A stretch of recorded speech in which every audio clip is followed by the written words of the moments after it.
Salut à tous et bienvenue dans 36ème Zone, votre nouvelle chronique pour échanger ensemble autour de films, de séries télé, de jeux vidéo, de littérature, de BD et plein d'autres choses super intéressantes.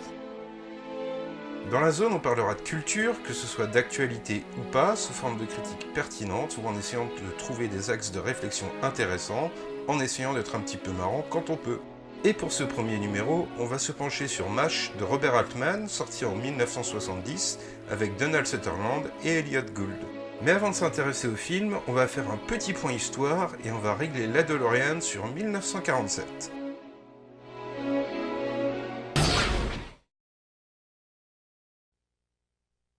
After the end of World War II, the world was split into two, East and West.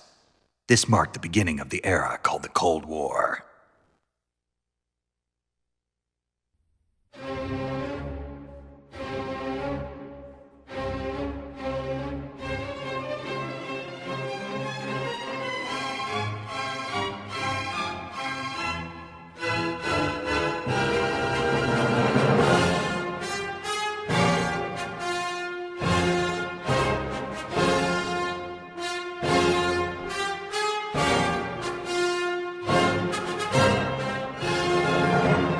On est donc au sortir de la Seconde Guerre mondiale et ça commence à sentir un petit peu le pâté entre les USA et l'URSS. Côté américain, on va même céder à la paranoïa et on va traquer les sympathisants communistes partout. Il y a quelque chose de pourri au royaume du Big Mac, on appellera ça la chasse aux sorcières ou le McCarthyisme. Have you ever heard of a thing called fluoridation? Fluoridation of water? Yes, I have heard of that, Jack, yes. Yes. Well, do you know what it is? No. No, I don't know what it is now. Do you realize that fluoridation is the most monstrously conceived and dangerous communist plot we have ever had to face? Le cinéma ne va pas échapper à la névrose ambiante et au début de l'année 1947, le gouvernement américain va nommer une commission d'enquête chargée de s'intéresser à l'influence communiste à Hollywood. Après plusieurs auditions privées où l'on invite acteurs, réalisateurs ou scénaristes à joyeusement balancer ses connaissances, la commission va convoquer 10 suspects de l'industrie du cinéma au cours de nouvelles auditions, cette fois publiques. Ce sont ces 10 suspects que l'on appellera désormais les Hollywood 10 ou les 10 d'Hollywood dans la langue de Vianney. À la question « Êtes-vous ou avez-vous été membre du Parti communiste ?», les 10 adopteront une défense commune, celle de refuser de répondre en invoquant le premier amendement de la Constitution américaine censé garantir la liberté de parole et d'assemblée. Le 24 novembre, le Congrès inculpe les 10 d'Hollywood pour outrage, peine de prison à la clé. Le même jour, tous les grands studios hollywoodiens vont décider collectivement de blacklister les 10 suspects, leur interdisant ainsi tout travail dans l'industrie du cinéma. Certains choisiront l'exil, d'autres continueront de travailler sous pseudo pour des salaires médiocres. A noter entre parenthèses, pour ceux que ça intéresserait, qu'un biopic sur Dalton Trumbo, l'un des 10 d'Hollywood, est sorti il y a quelques années, et à défaut d'être un grand film, il peut être informatif sur cette période. Si ça nous intéresse aujourd'hui, c'est parce que dans ces Hollywood 10 se trouvera Ring Lardner Jr., celui qui deviendra le scénariste de MASH. Toujours est-il que le temps des listes noires va durer plus de 13 ans jusque dans les années 60 et sera finalement enterré lorsque Otto Preminger puis Stanley Kubrick révéleront que les scénarios de certains de leurs films étaient en fait écrits par justement Dalton Trumbo, l'un des Hollywood 10. Toutefois, la chape de plomb qui a longtemps pesé sur les 10 ne va pas disparaître d'un coup et Ring Lardner Jr. devra lui attendre 1964 avant de retravailler publiquement pour l'industrie du divertissement. Les années 60 vont être particulièrement éprouvantes politiquement pour les États-Unis. En 1968, les assassinats de Martin Luther King puis de Bobby Kennedy forcent les Américains à se questionner sur leurs instances politiques, et la défiance par rapport à la guerre du Vietnam commence à prendre de l'importance. La même année sort le livre MASH qui évoque les péripéties de médecins militaires pendant la guerre de Corée. La Fox va immédiatement sentir le bon filon et confier le scénario à Ring Lardner Jr. Toutefois, MASH va avoir du mal à trouver son réalisateur, et après avoir essuyé une bonne vingtaine de refus, c'est finalement Robert Altman, alors dans une phase hippie tendance chemise à fleurs, qui s'y colle.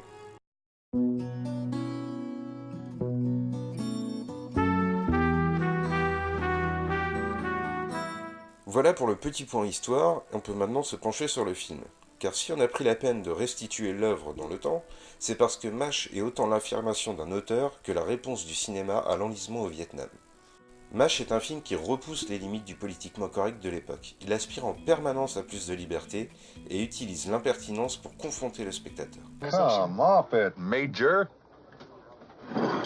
you put me right off my fresh fried lobster. Do you realize that? I'm going to go back to my bed. I'm going to put away the best part of a bottle of scotch. And under normal circumstances, you being normally what I would call a very attractive woman, I would have invited you back to share my little bed with me, and you might possibly have come. But you really put me off. I mean, you're what we call a regular army clown. Dès la première approche, le film se veut insolent. Une affiche profondément anti-guerre, un générique que l'on pourrait traduire par « Le suicide est sans douleur », et des répliques qui vont immédiatement mettre le doigt sur la désorganisation de l'armée. Radar! Yes, sir. Once I you guess get a hold I of better call Major Major Burns, Burns tell him and we're tell going to him have to to put hold a another couple day of shift and a surgeons night over shift. from the day shift out of the night I'll shift. put in a call Get into General General Hammond down Hammond there and in Seoul. Tell him Saul. we're going to I have hope two he new sends us surgeons those right two new away. surgeons. We're sure going to need them. What was that, sir? I give everything to Radar. What? MASH est en fait un gigantesque majeur levé aux institutions et aux convenances de son époque, jusque dans sa mise en scène qui laisse la part belle à l'improvisation. De nombreux acteurs avoueront même qu'ils se rendaient parfois sur les lieux de tournage sans savoir s'ils apparaîtraient dans la scène. And the truth of the matter is that's what they all became actors to do in the first place, to create. Not to come in and say it this way, say it that way, stand here, turn this way, there's the light, all of that. That isn't, they want to create, so they love it. And once they start loving it, what they're doing, I mean, all I got is sit back there and... Not getting away. Not getting away is right. Yeah. Des procédés novateurs pour l'époque qui vaudront d'ailleurs à Altman une grogne de ses deux acteurs principaux qui craignaient que le film mette en péril leur carrière. Et pourtant, Sutherland et Gould sont saisissants. Ils imposent dans leur interprétation des personnages à la fois crédibles et en même temps proches du guignolesque. And Dr. Jekyll, actually. This is my friend, Mr. Hyde.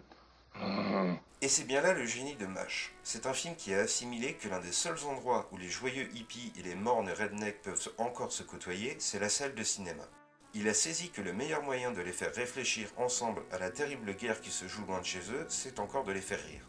Car à l'instar du livre, si le film prend place pendant la guerre de Corée, Altman va volontairement ôter tout symbole permettant d'identifier le conflit pour irrémédiablement confronter le spectateur à la guerre en cours, celle du Vietnam. Les seules images qui permettent de situer le film, ce sont ces quelques phrases imposées par la Fox en post-production que Altman bazarde au début du film comme un grand fuck levé à la Fox. Altman n'a pas besoin d'imposer le Vietnam dès lors qu'il n'affirme pas la Corée. L'imaginaire collectif et l'omniprésence médiatique du conflit en cours feront le reste. Un mode opératoire qui va se retrouver jusque dans le casting essentiellement occidental.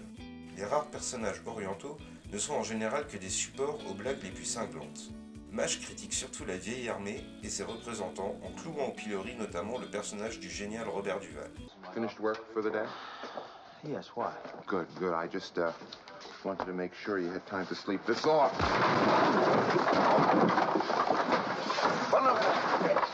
Et à l'époque, critiquer une guerre en cours aux États-Unis, c'est encore très mal vu. Si en 1970, le monde musical s'est déjà dressé contre la guerre à Woodstock, et si les prises de position d'autres personnalités sont légion, You my opposer when I want freedom. You my opposer when I want justice. You my opposer when I want equality. You won't even stand up for me in America for my religious beliefs, and you want me to go somewhere and fight, but you won't even stand up for me here at home.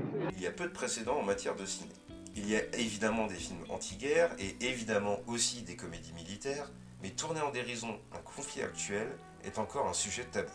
On pourrait évidemment penser à Dr. Folamour, mais dans son génial film, Kubrick présente surtout une réflexion autour de la bombe atomique et se cantonne à un conflit froid. De plus, dans Dr. Folamour, tout le monde en prend pour son grade, que ce soit côté américain ou côté russe. I'm sorry too, Dimitri. I'm very sorry. All right, you're sorrier than I am. But I am sorry as well. I am as sorry as you are, Dimitri. Don't say that you're more sorry than I am, because I'm capable of being just as sorry as you are. So we're both sorry, all right? À titre personnel, je rapproche davantage MASH au Dictateur de Chaplin, car les deux films partagent un sens aigu de la bouffonnade au sens le plus noble du terme. Ils s'autorisent tous les deux le droit de se moquer de tout le monde par des gags les plus potaches. MASH est une étape supplémentaire dans la lutte pour le droit à la satire. Le film ne cède d'ailleurs que de rares fois aux côtés larmoyants. Would you like to say hello to your mother? Well, my mother's dead, actually, if she's deceased. Oh, well, I'm sorry. I'd like to say hello to my father, if I could. Yeah, fine. Hi, Dad. On peut également noter que MASH est sans doute l'un des rares films de guerre sans aucune fusillade ou bataille sanglante. L'intérêt est ailleurs dans le plaidoyer cinglant adressé au peuple américain à travers son armée. Les relations entre le studio et le réalisateur vont pourtant être assez tendues. MASH ne représente qu'un faible risque financier à l'époque pour la Fox, qui a davantage investi dans 2 autres films de guerre, Tora Tora Tora et Patton. Altman va rapidement comprendre que s'il veut filmer ce qu'il souhaite avec autant de liberté, il a tout intérêt à rester sous le radar en respectant les délais de tournage et les limites du budget.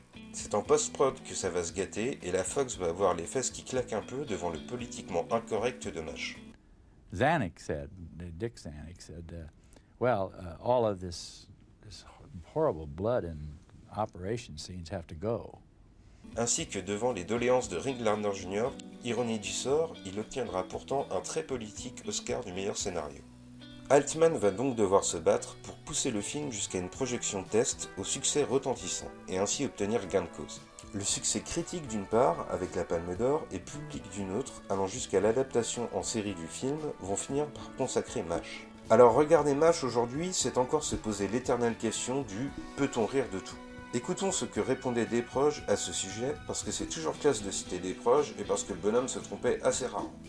S'il est vrai que l'humour est la politesse du désespoir, s'il est vrai que le rire sacrilège blasphématoire, que les bigots de toutes les chapelles taxent de vulgarité et de mauvais goût, s'il est vrai que ce rire-là peut parfois désacraliser la bêtise, exorciser les chagrins véritables et fustiger les angoisses mortelles, alors oui, à mon avis, on peut rire de tout, on doit rire de tout. De la guerre, de la misère et de la mort. Au reste, est-ce qu'elle se gêne, la mort, elle, pour se rire de nous ? Si la plupart des gens retiennent la deuxième partie de la réponse pour sa géniale saillie verbale, prêtez attention toutefois à la façon dont Desproges va se reprendre pour changer de verbe. À mon avis, on peut rire de tout, on doit rire de tout. On doit rire de tout. La satire est un devoir. Et si aujourd'hui on peut rire d'à peu près tout justement, et si le peuple revendique le droit à la caricature lorsque celui-ci est remis en cause, rappelons-nous que ça n'a pas toujours été le cas, et qu'il a fallu l'impertinence d'acteurs, d'auteurs, de réalisateurs pour repousser les limites de la liberté de parole. Le rire est toujours en première ligne pour répondre aux tendances les plus fascisantes. Alors en attendant une prochaine vidéo, le débat continue en commentaire et sur les réseaux sociaux. On vous souhaite un bon film et on vous adresse un gigantesque peace and love à tous. Through early morning fog I see visions of the things to be.